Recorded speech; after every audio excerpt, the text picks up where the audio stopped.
Out goes Justin Trudeau and in comes Mark Carney as Prime Minister of Canada. He says he is the right person to challenge US President Donald Trump. Supporters of Romanian far-right politician Călin Georgescu clashed with police after the country's central election authority barred him from participating in May's presidential elections rerun. Welcome to the program.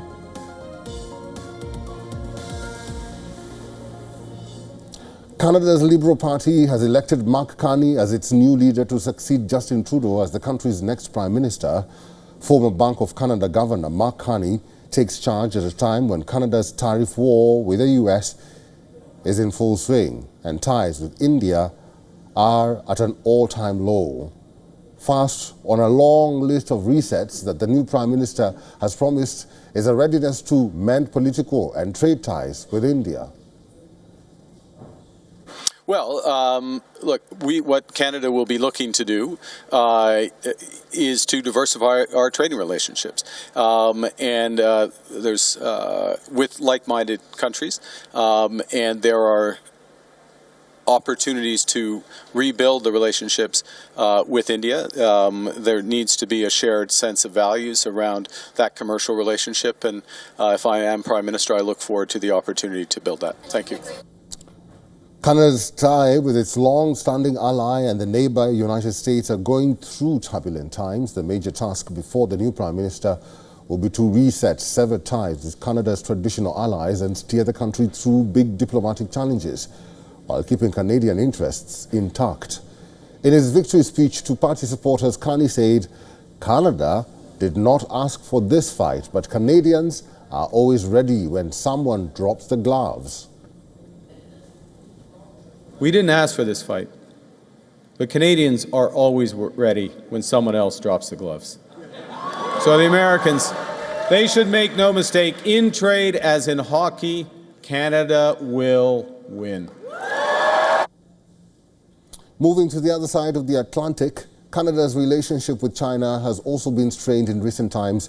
China has threatened to slap tariffs on Canadian products, including rapeseed oil and pork. But the Chinese side is also looking keen on resetting ties with Canada in the post-Trudeau era. We have noted relevant reports and congratulate Mr. Carney. As for China-Canada relations, China always maintains that bilateral relations should be developed on the basis of mutual respect, equality, and mutual benefit. Apart from the international allies, Carney faces huge domestic challenges as well. Elections are due this October and polls show Liberals are lagging behind their Conservative counterpart led by Pierre Poilievre. Carney has just about 9 months to reset the Liberal Party's electoral prospects.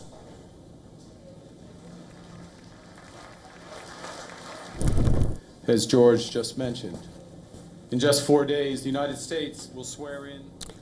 Mr. David Rivley is a journalist and Canadian federal affairs expert at The Logic. Is now joining us live on this broadcast. Mr. Rivley, thank you very much for making time for us and welcome to the program. First of all, your quick thoughts about Mark Carney and the transition. I think Mark Carney is a change in leadership for the Liberal Party.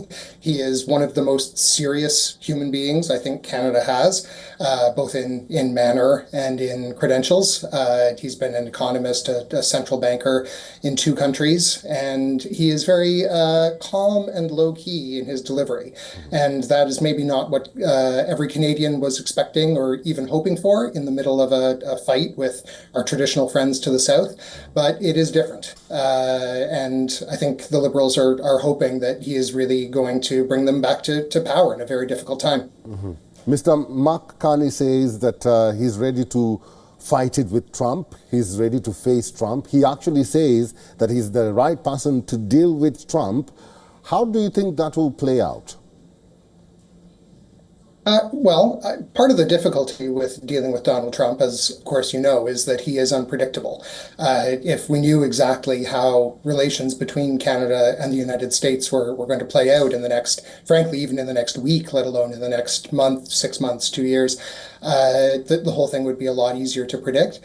One of the selling points for Mark Carney, though, is that he has dealt with crises before. He was a senior official in the Canadian Department of Finance and then the governor of the Bank of Canada during the financial crisis in 2007, 2008. He dealt with the consequences of Brexit as the central bank governor in the United Kingdom. And it wasn't clear how those things were going to play out either. And in both cases, I don't think anyone played anything perfectly in those circumstances, but things turned out relatively well. And Mark Carney played a significant role in both those things. So he has experience in dealing with the unpredictable, and that is his pitch. We don't know what's going to happen, but he's a guy who is ready for anything. David, I know we are out of time, but very quickly, how do you foresee the relationship between Canada, India, and China? That's a very big question. I think in the clip that you played of Mark Carney talking about India in particular, you heard him express a general desire to have a better relationship between our two countries. But also he qualified that, saying that we need to have a relationship based on shared values. And I think that's really where things have broken down, certainly from the Canadian perspective. So there's a great deal of work to do there, I think, on the parts of both countries, if that relationship is going to be rebuilt. Mr. David Rivley, we'll have to leave it there. Thank you very much for talking to us today. Thank you. Let's move on now. Greenland heads to polls on Tuesday. Elections in a country of just about 57,000 people are in the spotlight after US President Donald Trump reiterated his interest in strategically located Arctic island. Independence and opposition to joining the United States is a major public sentiment and a key poll plank. All of Greenland's main political parties and candidates strongly back independence and an identity separate from the U.S. President Trump's repeated remarks that he wants to get his hands on Greenland have only further boosted national pride. The Prime Minister himself has hit out at the idea, saying Trump's pitch lacks respect. We don't want to be Danes, we don't want to be Americans, we want to be Greenlandic, and of course it is the Greenlandic people who decide their future. Multiple opinion polls say most Greenlanders strongly oppose becoming part of the US, and a majority favor eventual independence from Denmark too. The way that Trump has put us into a world context has very much spoken into my personal understanding of my national identity. I am more now than ever am I sure of who I am, and I'm definitely not American.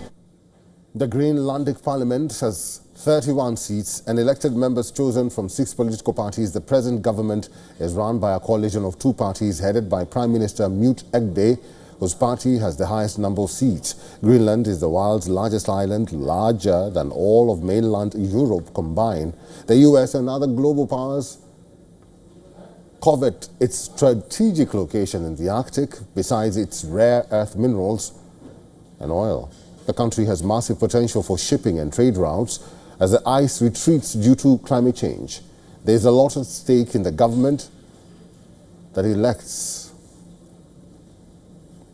Government of Greenland has this delicate dance that they have to perform right now between maintaining relationships with Denmark, its former colonial ruler, which it is still economically dependent on, receiving $700 million roughly annually in direct financial transfers and administrative support, and this new superpower to the West that is all of a sudden asserting itself with extraterritorial threats. And so this strategy is still being fleshed out as we go along, how the independence question factors in to these two poles coming from either side of the Atlantic. And one thing that is abundantly clear is that the Greenlanders are not interested in simply, changing ownership from Danish rule to a new U.S. ownership model. Greenlanders had voted overwhelmingly in favor of self-government in a 2009 referendum. Under the terms of that referendum, Denmark remains responsible for Greenland's defense and foreign affairs, with the local government controlling other matters.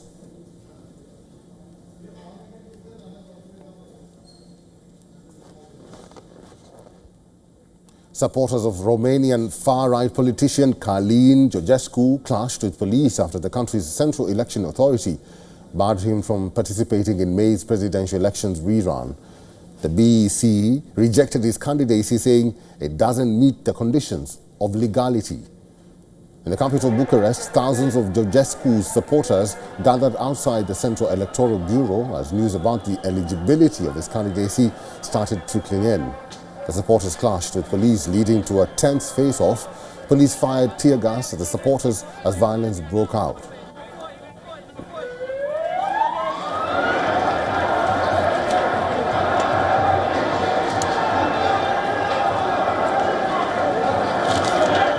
Georgescu called the ban a direct blow to the heart of democracy worldwide and claimed that Romania was under tyranny.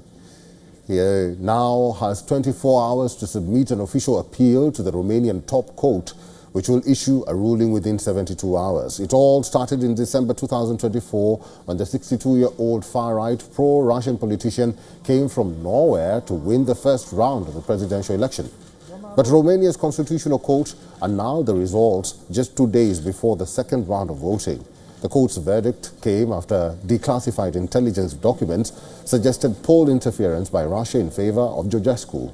Last month, the far-right politician was charged with attempting to overthrow constitutional court order, membership of a neo-fascist organization, and false electoral declarations.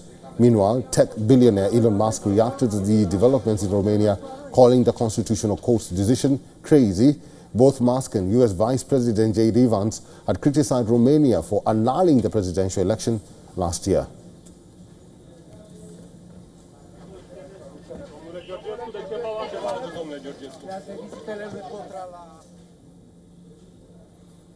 The gloves are off between the Bharatiya Janata Party in New Delhi and the DMK party in Tamil Nadu. The language war exploded on the floor of India's parliament today. Tamil Nadu's DMK party sees the national education policy and its three-language formula as imposition of Hindi. Union Education Minister lashed out at the DMK, saying the party was running the future of students in Tamil Nadu. He used some fierce language for Tamil Nadu, which she later withdrew. It was expunged from the Lok Sabha's records. Parliament had to be adjourned amid ruckus. Protests by DMK continued outside the House. DMK Member of Parliament moved notice for breach of parliamentary privilege against the Union Education Minister over his remarks. Very pained and hurt that the Minister, in his reply in Parliament today, has called the members of Parliament, the Tamil Nadu government and the people of Tamil Nadu uncivilized. And met the Minister representing that SSA funds have to be released to Tamil Nadu. And the Minister from Tamil Nadu also was there in the delegation. And we had clearly said that we have issues with the NEP. We cannot accept it in full because three-language policy is not acceptable to Tamil Nadu. Tamil Nadu Chief Minister M.K. Stalin, who has called Hindi imposition as the act of entitled bigots, delivered a strong response with an open letter. On X, he told the DMK to mind his words and said the Union Education Minister, who thinks of himself as a king and speaks arrogantly, needs to be disciplined. The centre has claimed that Tamil Nadu's stand was actually a backtracking of its early acceptance of the three-language formula. It has called the move an election gimmick ahead of assembly elections next year. What's been called Hindi imposition has long been a sensitive issue in South India, particularly in Tamil Nadu. The DMK has argued that the Tamil Nadu has flourished with a two-language system including Tamil and English. It calls efforts to include Hindi as part of the national education policy an effort to turn India into, quote, Hindia. The BJP claims that its formula will benefit people traveling to other states.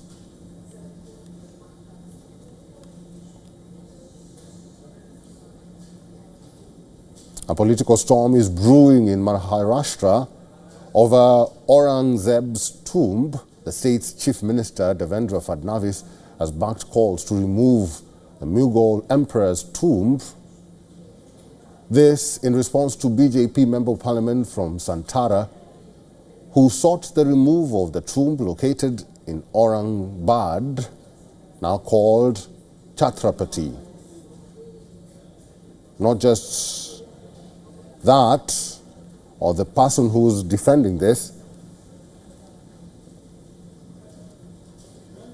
he is a descendant of Maratha king, but BJP leader and former member of parliament also called for the removal of Aurangzeb's grave from Maharashtra. While backing the call for the removal of the tomb, Fadnavis said that it has to be done within the framework of the law, as it has been put under archaeological survey of India's protection. We all also want the same thing, but you need to do it within the framework of the law, because it is a protected site. The site was put under ASI's Archaeological Survey of India protection during the Congress regime some years back.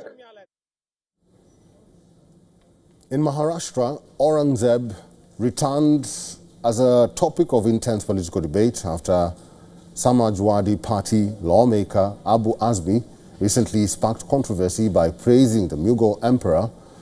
Azmi faced a fierce backlash as he praised Aurangzeb's governance and temple-building efforts. The ruling alliance leaders accused him of disrespecting two of Maharashtra's most revered figures, Chhatrapati Shivaji Maharaj and his son Chhatrapati Sambhaji Maharaj. Azmi was subsequently suspended from the Maharashtra Assembly for the ongoing budget session. Debate intensifies over Aurangzeb's tomb.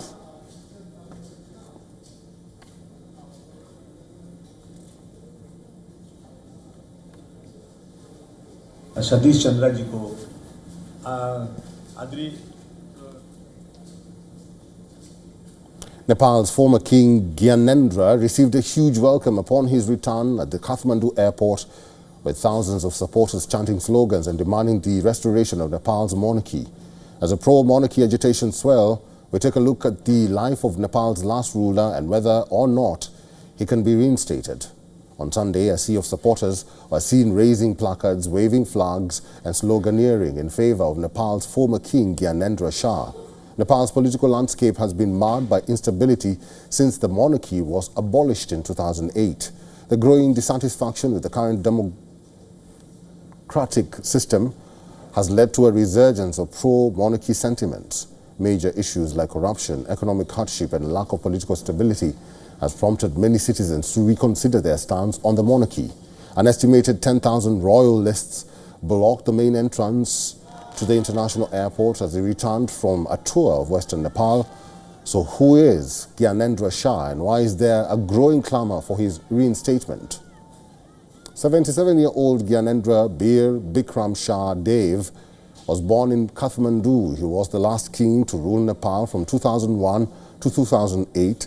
He ascended to the throne following the royal massacre in 2001, in which his brother, King Birendra, and 8 other members of the royal family were massacred by Crown Prince Dipendra. The investigation team concluded that the Crown Prince was solely behind the attacks, prompting Gyanendra was not there at the time as the next in line to the throne.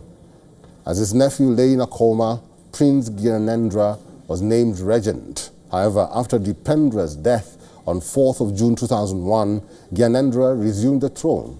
Gyanendra ruled as an absolute monarch till 2008. In the early years of his reign, the new king faced massive opposition. He dissolved Nepal's parliament in 2002 and assumed all executive powers. He also imposed a state of emergency and restricted civil liberties. In 2006, King Gyanendra reinstated Nepal's parliament and faced challenges from Maoist insurgents in Nepal. He then abdicated the throne on May 28, 2008. Despite the growing support, Nepal's former King Gyanendra is yet to comment on the renewed calls for his return. Many political analysts believe his chances of regaining the throne remain slim, as the republic is constitutionally enshrined and mainstream political parties continue to oppose reinstating the monarchy.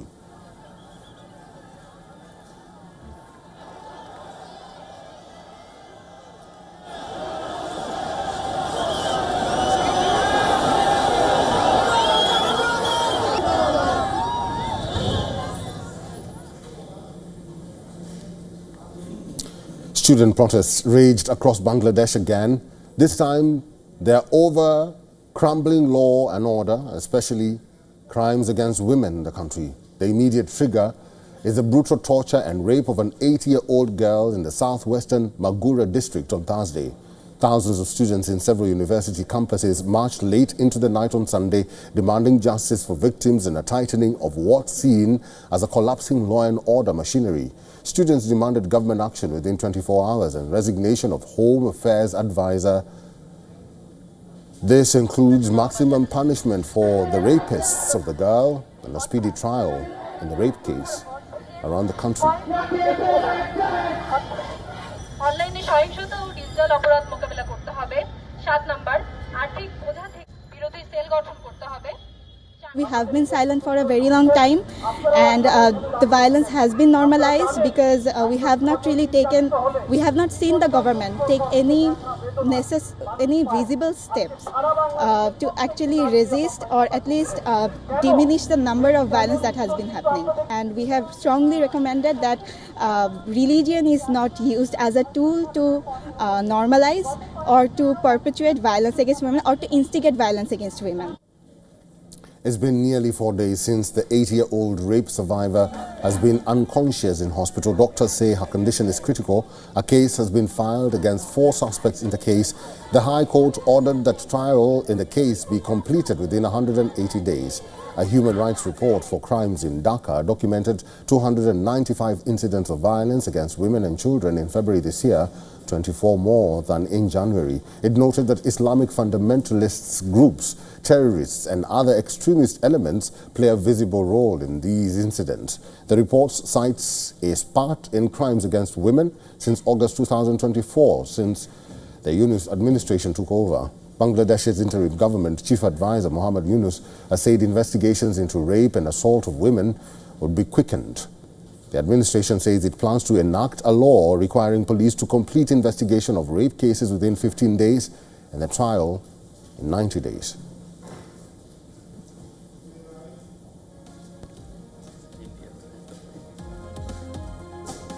And that's the latest on this edition of Race to Power on WION The World. Thank you for watching.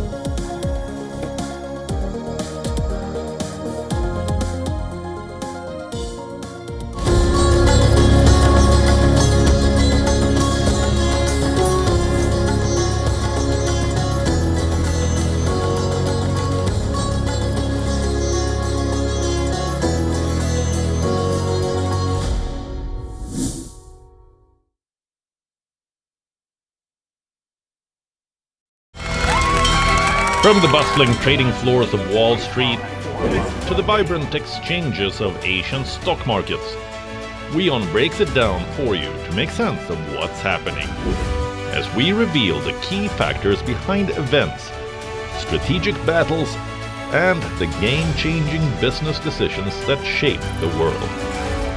We bring you all of this and more on World Business Watch.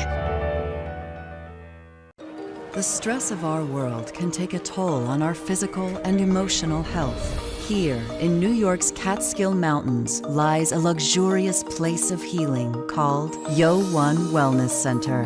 The WION Wellness Center provides 500,000 square feet of natural methods to manage diabetes, hypertension, chronic pain, obesity, depression, anxiety, and other conditions.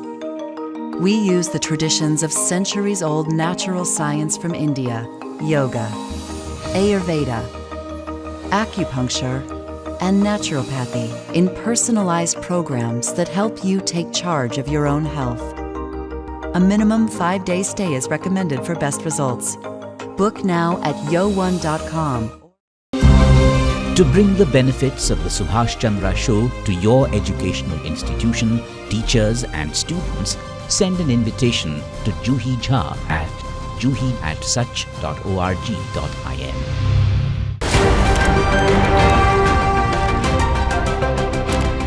Ready to dive into your daily dose of news? Bringing you what's trending in the West and all that's setting trends in the East. And all of this served up with a side of insightful banter. We don't just bring you the latest stories.